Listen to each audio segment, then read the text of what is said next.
अब आ जाओ 2024 के पेपर में क्वेश्चन नंबर 16 पे। ठीक है, 16 पढ़ लेते हैं। ए और बी एक फर्म में पार्टनर से, इनका प्रॉफिट शेयरिंग रेशियो कितना था बच्चों? 2:1। ये इनकी बैलेंस शीट है। एक नया पार्टनर एडमिट कर लिया उन्होंने, सी, नया पार्टनर एडमिट हो गया। एडमिशन का चैप्टर का क्वेश्चन है। ठीक है, सी अपने साथ 50,000 रुपये कैपिटल के लाया है और 30,000 रुपये गुडविल के लाया है। ठीक है, और प्रॉफिट में कितना हिस्सा लेगा? 1/4 शेयर इन प्रॉफिट। ठीक है, प्रॉफिट में इतना लेगा। इन्वेंट्री को इंक्रीज करना है कितने से? 2,000 से। प्रोविजन फॉर डाउटफुल डेब्ट्स को कितना परसेंट देना है? 5%। अब 500 of creditors were not recorded. Prepare devaluation account and partners capital account. 2 account तुम्हें बनाने हैं ऑफ द फर्म। ठीक है, इजी है, देख लो, सिंपल है। तो पहला पॉइंट क्या बोल रखा है बच्चों? इन्वेंट्री को इंक्रीज करना है कितने से? 2,000 रुपये से। इंक्रीज वाली वैल्यू किधर आती है रिवैल्यूएशन अकाउंट में? इधर की तरफ। फ़ायदा हो गया ना, इंक्रीजमेंट हो गया, फ़ायदा हो गया, फ़ायदे इधर आते हैं रिवैल्यूएशन अकाउंट में। और मैंने कहा था जब बाय लिखा हो तो डायरेक्ट लिख देना। कितने रुपये से इंक्रीज करना है? 2,000 रुपये से, तो ये लिख दिया बाय इन्वेंट्री 2,000 रुपये। ठीक है, उसका दूसरा पॉइंट पढ़ते हैं। प्रोविजन फॉर डाउटफुल डेब्ट। डाउटफुल डेब्ट्स मतलब कर्जा होता है। कर्जा ले लिया हमने, कर्जा ले लिया तो हमारा नुकसान हो गया। कितना परसेंट कर्जा लिया? 5%। किससे लिया? डेटर से। नुकसान किधर आते हैं बच्चों? इधर। To provision for doubtful debts, debtor से लिया कर्जा। डेटर्स देखो कितने क्या हमारे डेटर्स ये हैं, सन्ड्री डेटर्स कितने क्या हैं? 30,000 के। कितना परसेंट ले रहे हो? 5%। डेटर्स का 5%, तो निकाल दो। 30,000 का 5% कर्जा ले लिया। कितना ले लिया कर्जा? 1,500 रुपये का कर्जा ले लिया। चलो ठीक है, उसका लिखा है 500 रुपये का क्रेडिटर वर नोट रिकॉर्डेड। मतलब ये जो क्रेडिटर उन्होंने रिकॉर्ड कर रखे ना यहाँ पे बैलेंस शीट में ऊपर, इसमें 500 रुपये और रिकॉर्ड करना है। अभी तक रिकॉर्ड नहीं करा, भूल गए होंगे ना ये रिकॉर्ड करना, तो और रिकॉर्ड करना है। तो और रिकॉर्ड करना है क्रेडिटर, तो इधर की तरफ ही आएगा इसमें। ठीक है, कितना रिकॉर्ड करना है और उतना ही लिखना। टू क्रेडिटर कितना रिकॉर्ड करना है? 500 रुपये रिकॉर्ड करना और था ना, इतना तो कर दिया था उन्होंने रिकॉर्ड, 500 और करना है। तो जितना करना है उतना कर दो। ठीक है, कितना करना है? 500 करना है। और क्रेडिटर इधर की तरफ ही आता है, तो रिकॉर्ड करना अगर भूल जाएं या ऐसा हो जाए तो लायबिलिटी रिकॉर्ड करनी भूल जाए तो इधर की तरफ ही आएगा रिवैल्यूएशन अकाउंट में। ठीक है, टू क्रेडिटर कितना रिकॉर्ड करना है? 500। ये रिकॉर्ड कर दिया, इतना रुपये भूल गए थे, कर दिया। और तो कुछ है नहीं, टोटल कर देंगे 2,000 रुपये। यही 2,000 रुपये यहाँ लिख दोगे। 2,000 इधर का टोटल भी बच्चों 2,000 हो रहा, तो ना तो रिवैल्यूएशन अकाउंट में प्रॉफिट निकल रहा ना लॉस निकल रहा। ठीक है, तो रिवैल्यूएशन अकाउंट तो बन गया हमारा। इधर भी 2,000 आ गया, इधर भी 2,000 आ गया। उसके बाद बच्चों क्या बनाना है? Partners capital account. ठीक है, पार्टनर्स कैपिटल अकाउंट का कॉलम कैसे बनाओगे? Particular ABC, particular ABC। ठीक है, सबसे पहले क्या लिखते हैं? By balance BD। By balance BD देखो कैपिटल कितनी है? इसकी है 90,000, इसकी है 75,000, 75,000, 90,000, 75,000। तो कैपिटल लिख दो। सबसे पहले क्या लिखते हैं? By balance BD 90,000, 75,000। उसके क्या लिखते हैं? By cash account. Cash account में देखोगे नया पार्टनर जो आ रहा है वो C कितना कैश लेके आ रहा है कैपिटल के रूप में? 50,000 रुपये कैपिटल ला रहा है, तो इसको लिख दो। बाय कैश अकाउंट 50,000 वो कैपिटल ला रहा है, C में लिख दो सीधा। उसके बाद बच्चों देखो ये 50,000 तो कैपिटल ला रहा है और गुडविल कितना ला रहा है? 30,000 रुपये। गुडविल को पुराने बंदे आपस में प्रीमियम लिख के क्या कर लेंगे? बांट लेंगे। क्या रेशियो है प्रीमियम बांटने का? 2:1। 2:1 में इस गुडविल के पैसे को बांट लेंगे। ठीक है, तो गुडविल को क्या लिखते हैं बच्चों? By premium, premium account. तो 30,000 के अमाउंट को 2:1 में बांटोगे तो कितना मिलेगा? 20,000, 10,000। ठीक है, 30,000 को बांट दिया। बांटना आता है ना इस रेशियो में। 30,000 की अमाउंट है ना गुडविल का, 30,000 का करना 2/3 और 30,000 का करना 1/3। ठीक है, तो निकल जाएगा 20,000 और 10,000 आ जाएगा। तो प्रीमियम की अमाउंट ये 20,000, 10,000 बांट लिया। ठीक है, उसके बाद यहाँ रिवैल्यूएशन अकाउंट का प्रॉफिट वगैरह आता है, लेकिन रिवैल्यूएशन अकाउंट में तो कुछ निकला ही नहीं। जितना 2,000 इधर आ गया, 2,000 इधर आ गया, रिवैल्यूएशन में कुछ था ही नहीं। तो बस ये 3 ही चीज़ आएगी। ठीक है, जनरल रिजर्व भी आता है यहाँ पे, तो जनरल रिजर्व दे रखा है बैलेंस शीट में, जनरल रिजर्व नहीं दे रखा, जनरल रिजर्व भी नहीं दे रखा। ठीक है, टोटल कर दो बच्चों। यहाँ का टोटल हो गया 1,10,000, यहाँ का टोटल हो गया 85,000, यहाँ का टोटल हो गया 50,000। यही टोटल यहाँ लिख दो, 1,10,000, 85,000, 50,000। ठीक है, यही टोटल ऊपर लिख दो। टू बैलेंस CD करके 1,10,000, 85,000, 50,000। ठीक है, बस 2 ही अकाउंट पूछा था उसने बोला बैलेंस शीट मत बनाओ, रिवैल्यूएशन अकाउंट बनाओ एंड पार्टनर्स कैपिटल अकाउंट बनाओ। ठीक है, बस 2 ही बनाने हैं। ठीक है, 6 नंबर 2 ही के मिल जाएंगे। ठीक है, बैलेंस शीट बनाने की जरूरत नहीं है। तो दोनों अकाउंट मैंने बना दिए। ठीक है, बैलेंस शीट छोड़ो, कौन बना 6 नंबर में? 6 नंबर में 2 ही अकाउंट पूछे, 2 ही बनाएंगे हम। ठीक है, इसके बाद बच्चों अगला पूछते हैं। अगला देखो अब आ गया बच्चों केस स्टडी का, केस स्टडी की बारी आ गई। क्वेश्चन नंबर है 17। केस स्टडी वाले क्वेश्चन को इजी होता है बहुत, मैंने कहा था बहुत ध्यान से पढ़ना है। ठीक है, पहले केस स्टडी बहुत ध्यान से पढ़ना है कि केस स्टडी के बारे में क्या बोला गया है, उसके बाद हम क्वेश्चन पे आएंगे। ठीक है, तो देखो ध्यान से। उसने कहा Ranjan enterprises is a partnership business. Ranjan enterprises का एक पार्टनरशिप बिजनेस है जिसमें with Ram, Shyam and Mohan as a partners engage in the production of sales of electronics items, ठीक है, जिसमें राम, श्याम और मोहन 3 पार्टनर्स हैं जो इंगेज हैं किस चीज़ में, प्रोडक्शन करने में। कौन सी चीज़ के प्रोडक्शन करने में, प्रोडक्शन करने में और सेल करने में। किस चीज़ का प्रोडक्शन करते हैं ये, इलेक्ट्रॉनिक्स आइटम वगैरह, ठीक है, बिजली का सामान वगैरह बनाते हैं, उसका प्रोडक्शन करते हैं और उसकी सेल करते हैं, ठीक है। इस चीज़ में ये लोग इंगेज हैं, इस तरह के बिजनेस में। कितने बंदे, 3 बंदे, राम, श्याम और मोहन, ठीक है। आगे पढ़ते हैं तो आइटम एंड इक्विपमेंट, ठीक है, यहाँ तक हो गया। देयर कैपिटल कंट्रीब्यूशंस, उन्होंने कैपिटल लगा रखे बिजनेस के लिए। राम ने लगा रखे 5 लाख, श्याम ने भी लगा रखे 5 लाख और मोहन ने लगा रखे 8 लाख रुपए, ठीक है। चलो आगे देखते हैं क्या बोल रहा है इन्होंने। With the profit sharing ratio, और प्रॉफिट लॉस बांटने का जो इनका रेशियो है 5:5:8 है, ठीक है। इस रेशियो में ये लोग आपस में क्या बांटते हैं बच्चों, प्रॉफिट बांटते हैं। चलो आगे पढ़ते हैं फिर क्या बोला है, चलो बांटते हैं, देख लेंगे फिर। एज दे आर नाउ, उन्होंने looking forward to expanding their business. अच्छा, इसका मतलब हो गया कि वो अपने बिजनेस को एक्सपेंडिंग मतलब बढ़ाना चाहते हैं। जो उनका बिजनेस है ना, वो क्या चाहते हैं कि हम अपने बिजनेस को और बढ़ाएं, एक्सपेंडिंग मतलब बढ़ाना। It was decided that they would bring in sufficient cash to double their respective capital. अच्छा, वो बोल रहे हैं अपने बिजनेस को बढ़ाना चाहते हैं, तो जितना जितना उन्होंने कैपिटल बिजनेस में लगा रखा है, तो वो बोल रहे हैं कि भाई इसको बढ़ाने के लिए पैसे की ज़रूरत पड़ेगी और पैसे चाहिए। बिजनेस बढ़ाओगे, एक्सपेंड करोगे तो पैसे की ज़रूरत चाहिए। और अपने अपने पैसे, उन्होंने बोला जितना जितना पैसा कैपिटल सबने लगा रखी है, जितना कैश तुमने पहले लगा रखा है उसका डबल लगाओ। सब लोग क्या करो, अपने पैसे का डबल करो। 5-5 लाख रुपए लगा रखे थे ना उन्होंने, सब बोले 5 लाख रुपए तुमने लगा रखे, तुम भी अब 5 लाख का डबल 10 लाख कर लो। सब लोग अपने, जिन्होंने 5 लाख लगा रखे हो 10 लाख कर लो, जिन्होंने 8 लाख लगा रखे हो 16 लाख कर लो। मतलब डबल करो अपने कैपिटल को, क्योंकि भाई 5 लाख से काम नहीं चलने वाला। अब हमें अपने बिजनेस को बढ़ाना है तो हमें अपने कैश क्या करना पड़ेगा, डबल करना पड़ेगा, ठीक है, क्योंकि बिजनेस को बढ़ाने के लिए पैसे की रिक्वायरमेंट है, ठीक है। तो सब अपने अपने कैश जितना लगा रखे हो बिजनेस में, सब अपना डबल करो अपना और लाओ, ठीक है। ऐसे में बिजनेस तभी बढ़ेगा। उसके आगे पढ़ लें। This was duly allowed by Ram and Shyam, उन्होंने कहा राम और श्याम ने फॉलो कर लिया इस चीज़ को, followed by Ram and Shyam, Ram and Shyam ने इस चीज़ को फॉलो किया, ठीक है।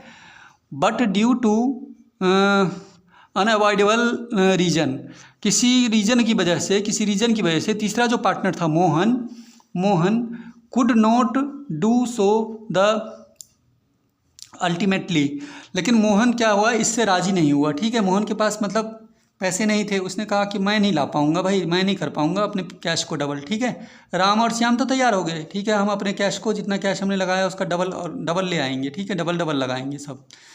लेकिन मोहन बोल रहा है कि मेरे बस का नहीं है, मैं नहीं लगा पाऊंगा, ठीक है, मैं सफिशिएंट नहीं हूँ इस चीज़ में। It was agreed that to bridge the shortfall in the required capital is new partner should be admitted.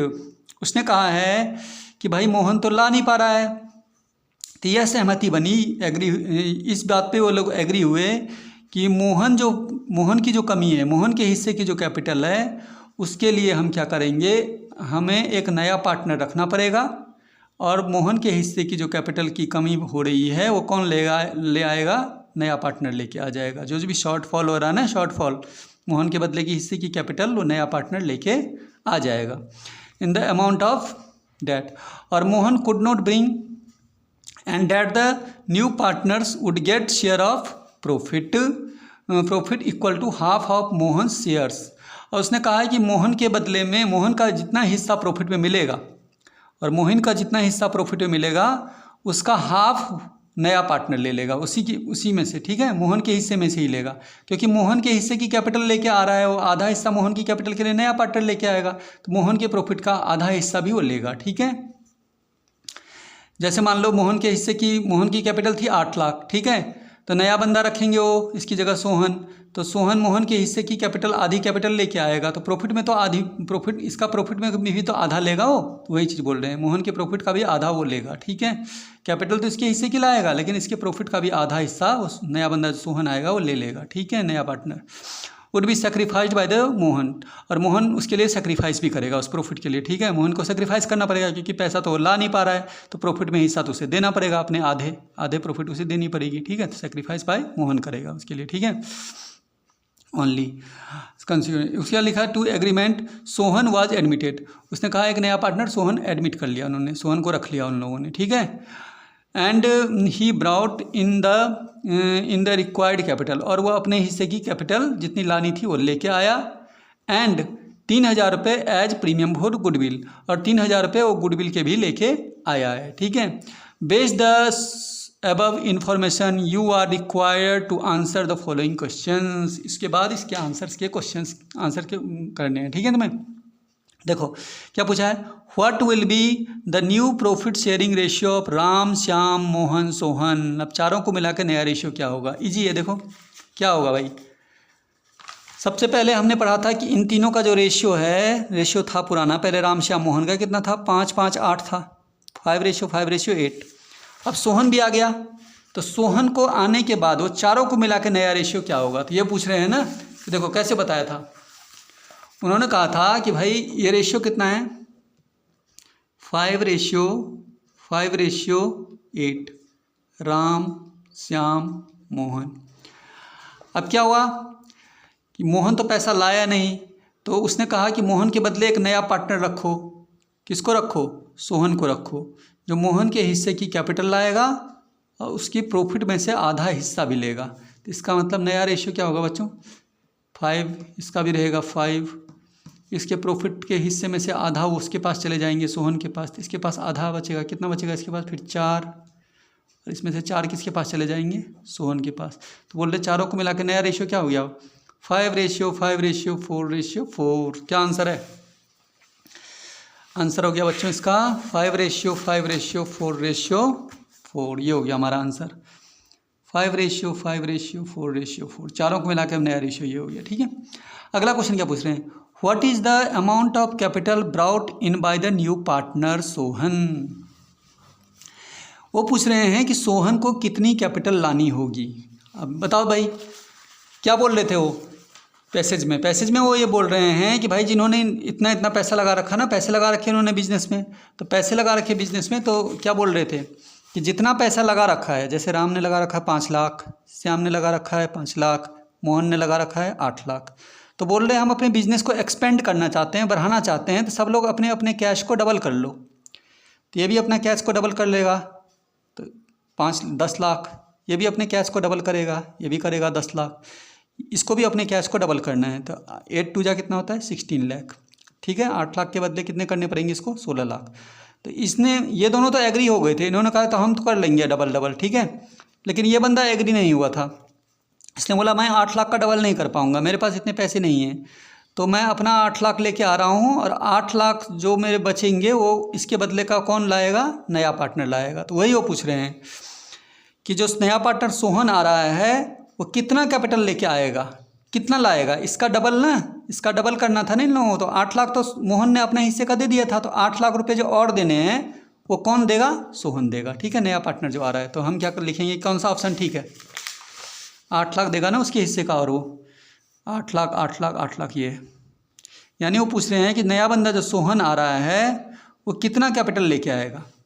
भाई मोहन के हिस्से का तो लाया था, लाएगा वो, क्योंकि सब लोग अपना अपना डबल कर रहे हैं, डबल करना है ना बिजनेस को बढ़ाने के लिए। 5 लाख के बदले इसको 10 लाख करने हैं, ये भी डबल कर लेगा, 10 लाख ले 5 लाख और दे देगा, ये भी अपने बिजनेस का 10 लाख के लिए 5 लाख और दे देगा। ये बोल रहा मैंने 8 लाख दे दिया भाई, मैं अब 8 लाख और नहीं दे सकता, डबल नहीं कर सकता, तो मेरे बदले का 8 लाख रुपए किसी और से मंगाओ। तो किसी और से मंगाओ तो नया पार्टनर रख दिया उन्होंने, किसको रख दिया, सोहन। तो सोहन कितना लाएगा, 8 लाख लाएगा, ठीक है। कितना कैपिटल लाएगा, 8 लाख लाएगा, हो गया। उसके बाद लिखते हैं third, calculate the value of the goodwill of the firm, ठीक है। अब देखो गुडविल ऑफ द फर्म कैसे निकालते हैं बच्चों, ये सोहन गुडविल के लिए कितना पैसा ला रहा है, 3 लाख रुपए, ठीक है। और सोहन का हिस्सा कितना है नए वाला, 4/18, देख रहे हो, 5 5 10 4 14 18, 4/18। तो जब फर्म की गुडविल निकालनी होती है ना, तो हम ऐसे निकालते हैं, पहले क्या करना, 3 लाख रुपए गुडविल का ला रहा है और हिस्सा कितना ले रहा है, 4/18, तो लिख देना ऐसे। देखो जब बंदा है प्रॉफिट में हिस्सा ले रहा है 4/18, तो गुडविल के लिए पैसा कितना भर रहा है वो, कितना ला रहा है वो, 3 लाख। बोल रहे 4/18 शेयर ले रहा है प्रॉफिट में, तब गुडविल ला रहा है 3 लाख। उसने बोला पूरे फर्म की गुडविल कितनी होनी चाहिए इस हिसाब से देखा जाए तो पूरे फर्म की गुडविल निकालने के लिए तुम्हें क्या करना पड़ेगा, इस फ्रैक्शन को उधर लेके जाओगे। जब इस फ्रैक्शन को उधर लेके जाओगे तो टोटल पूरे फर्म की गुडविल कितनी निकलेगी, 3 लाख इंटू 4/18 है, तो उधर आके हो जाएगा हमारा 18/4। इस तरह से हमारे पूरे फर्म की गुडविल निकल के आ जाएगी।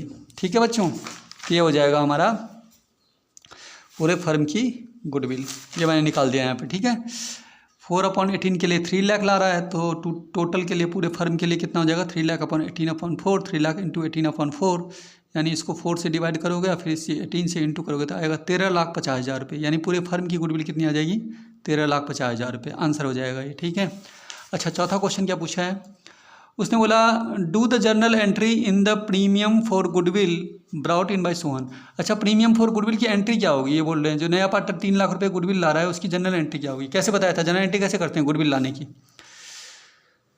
Cash account debit to premium for goodwill account. कितना लाया प्रीमियम फॉर गुडविल, 3 लाख। और इस प्रीमियम फॉर गुडविल के अमाउंट को पुराने बंदे आपस में क्या करते हैं, बांटते हैं। तो अगली एंट्री क्या हो जाएगी, premium for goodwill account debit. सिर्फ कौन बांटेगा, मोहन बांटेगा। ठीक है, क्योंकि मोहन ने ही सेक्रीफाइस किया है इसके लिए, रामश्याम ने कोई सेक्रीफाइस नहीं किया। इसका मतलब ये जो प्रीमियम लाया है वो सारा हिस्सा किसको देगा, मोहन को देगा। तो premium for goodwill account debit to Mohan's capital account. ठीक है, तो पूरा हिस्सा उसने मोहन को दे दिया। ठीक है, क्योंकि यहाँ पे देखो अगर सेक्रीफाइस रेशियो में प्रीमियम को किस में बांटते हैं, सेक्रीफाइस में। सेक्रीफाइस निकालने तो 0-0 आएगा। देखो ओल्ड रेशियो कितना था, 5:5:8। न्यू रेशियो कितना था, 5:4:4। तो सेक्रीफाइस में बांटते हैं प्रीमियम को। सेक्रीफाइस का फॉर्मूला होता है old ratio minus new ratio. अगर मैं राम का निकालूँ, राम का ओल्ड रेशियो कितना है, 5/18 माइनस न्यू रेशियो कितना है, न्यू रेशियो भी कितना है, 5/18। तो इसका 0 आ गया। ठीक है, क्योंकि इसने कुछ सेक्रीफाइस किया नहीं था तो 0 तो आएगा। इसका भी वही आएगा 0, 5/18 माइनस 5/18, इसका भी 0 आएगा। बस इसका आएगा 8/18 में से ये 4/18 घटाओगे तो इसका बच जाएगा। तो यानी इन दोनों, इसका मतलब है कि इसने और इसने कोई सेक्रीफाइस नहीं किया। यानी गुडविल का पूरा हिस्सा किसको मिल जाएगा, इस मोहन को मिल जाएगा, क्योंकि इसी ने तो हिस्सा लिया था, इसने सेक्रीफाइस किया था, इसको हिस्सा मिला था। तो गुडविल का पैसा भी सारा इसको मिल जाएगा। यानी प्रीमियम फॉर गुडविल का जो भी पैसा था 3 लाख रुपये, किसको मिलेगा, मोहन को मिलेगा, रामश्याम को नहीं। तो टू मोहन्स कैपिटल अकाउंट, ये 3 लाख रुपये पूरा मोहन्स के कैपिटल अकाउंट में चला जाएगा। ठीक है, तो इस तरह से प्रीमियम फॉर गुडविल की एंट्रीज बनानी थी। तो केस स्टडी का क्वेश्चन नहीं था। अच्छा, अब आते हैं MCQs पे। ठीक है, क्वेश्चन नंबर 18 उसने लिखा है, which of the following financial statement prepared to analyses the reason of change in balance of cash during accounting year. ठीक है, कौन सा कैश के रिलेशन से कौन सी चीज़ बनती है बच्चों, कैश का चेंज इन कैश। देखो क्या बोल रहा है, analysis the reason of change in balance of cash. क्या बनाते हैं, कैश के लिए क्या बनाते हैं, कैश का इन्फॉर्मेशन पता करने के लिए। प्रॉफिट एंड लॉस तो बनाते नहीं हैं, बैलेंस शीट भी नहीं बनाते हैं, फंड फ्लो स्टेटमेंट नहीं बनाते हैं। क्या बनाते हैं, कैश फ्लो स्टेटमेंट बनाते हैं। समझ गए भाई, कैश की इन्फॉर्मेशन तुम्हें कहाँ से मिलती है, कैश फ्लो स्टेटमेंट बना के तो मिलती है बस। उसके बोल रखे हैं डेप्ट इक्विटी रेशियो। डेप्ट इक्विटी रेशियो क्या होता है, किस में आता है, रेशियो के 4 टाइप होते हैं भाई। डेप्ट इक्विटी रेशियो आएगा तुम्हारा सोल्वेंसी रेशियो में। किस में आएगा, सोल्वेंसी रेशियो में। अच्छा, लिक्विडिटी रेशियो में कौन कौन से आते हैं, लिक्विडिटी रेशियो में आते हैं तुम्हारे करंट रेशियो और क्विक रेशियो। ठीक है, याद रखना, पेपर में पूछ सकते हैं। लिक्विडिटी रेशियो में कौन से 2 रेशियो आते हैं, तो करंट रेशियो और लिक्विड रेशियो। ये पूछेंगे प्रॉफिटेबिलिटी रेशियो में कौन कौन से आते हैं, तो इसमें प्रॉफिट वाले आएंगे सारे, जैसे gross profit ratio profitability ratio वाले में आएगा, net profit ratio profitability ratio में आएगा, ऑपरेटिंग रेशियो प्रॉफिटेबिलिटी रेशियो में आएगा। ठीक है, और सॉल्वेंसी रेशियो में आता है डेप्ट इक्विटी रेशियो, प्रोप्राइटरी रेशियो, ये सब। तो रेशियो के टाइप पढ़ लेना, कौन से किसमें क्या किस 4 टाइप के होते हैं ना ये। लिक्विडिटी रेशियो में आएगा current ratio, liquid ratio. Solvency में आता है तुम्हारा प्रोप्राइटरी रेशियो, डेप्ट इक्विटी रेशियो, ये सब। प्रॉफिटेबिलिटी वाले प्रॉफिट वाले आते हैं, gross profit ratio, net profit ratio, operating ratio, ये सारे प्रॉफिटेबिलिटी रेशियो होते हैं। इसमें क्या पूछा हमें, डेप्ट इक्विटी रेशियो कौन सा होता है। डेप्ट इक्विटी रेशियो इस वाले सेक्शन में आता है। किस सेक्शन में, सॉल्वेंसी रेशियो के सेक्शन में डेप्ट इक्विटी रेशियो आता है। ठीक है, अब आते हैं बच्चों true false. Ideal ratio of current assets and current liabilities कितना होता है आइडियल, क्या बताया था, करंट रेशियो का आइडियल कितना होता है, 2:1। ट्रू है ये, क्या है ये हमारा, ट्रू। अब लिक्विड का बताओ तुम लोग कमेंट में, लिक्विड रेशियो का आइडियल कितना होता है। लिक्विड रेशियो का कितना होता है बच्चों, 1:1। ठीक है, और current assets and current liabilities का कितना होता है, 2:1। ठीक है, ये हो गया हमारा। उसके आगे चलते हैं, आगे पर अगला question, cash flow statement is nothing but A cash budget. यानी ये बोला है कैश फ्लो स्टेटमेंट कुछ नहीं बल्कि एक नहीं, ये गलत है, ठीक है। कैश, वो पूछ रहे हैं कैश बजट और कैश फ्लो स्टेटमेंट एक ही होता है, फॉल्स है ये। कैश बजट अलग होता है, कैश फ्लो स्टेटमेंट अलग होता है, ठीक है बच्चों। कैश बजट अलग होता है और कैश फ्लो स्टेटमेंट अलग होता है, ठीक है। वो बोल रहे हैं दोनों एक ही हैं क्या?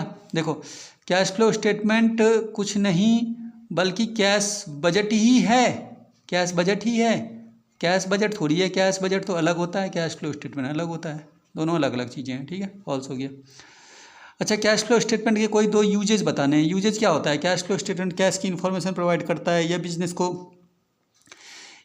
को उसकी सॉल्वेंसी, क्या कहते हैं, सॉल्वेंसी एबिलिटी को बताता है कि बिजनेस में कितने सॉल्वेंसी एबिलिटी बिजनेस की कितनी है, ठीक है। इस तरह की चीज़ें प्रोवाइड कराता है कैश फ्लो स्टेटमेंट, लिख लेना, ठीक है। अगला क्वेश्चन है बच्चों, क्वेश्चन नंबर 22 में है हमारे पास कैश फ्लो स्टेटमेंट बनाना है। पढ़ लेते हैं इस क्वेश्चन को। Amit limited had the following balances.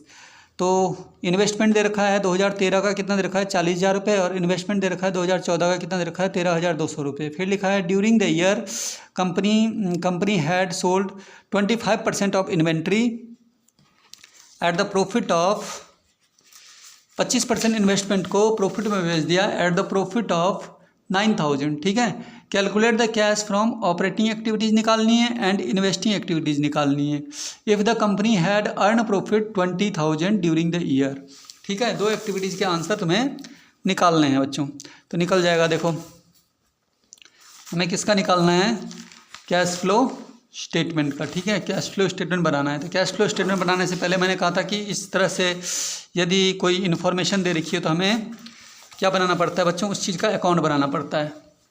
ये देख रहे हो, इन्वेस्टमेंट की वैल्यू दे रखी है 2 साल का, फिर दे रखा है इसमें 25% इन्वेस्टमेंट के पार्ट बेच दिया हमने। तो क्या बनाते हैं? पहले कैश फ्लो स्टेटमेंट बाद में बनेगा, पहले बनेगा इन्वेस्टमेंट का अकाउंट। कैसे बनाते हैं? Investment account, particular amount.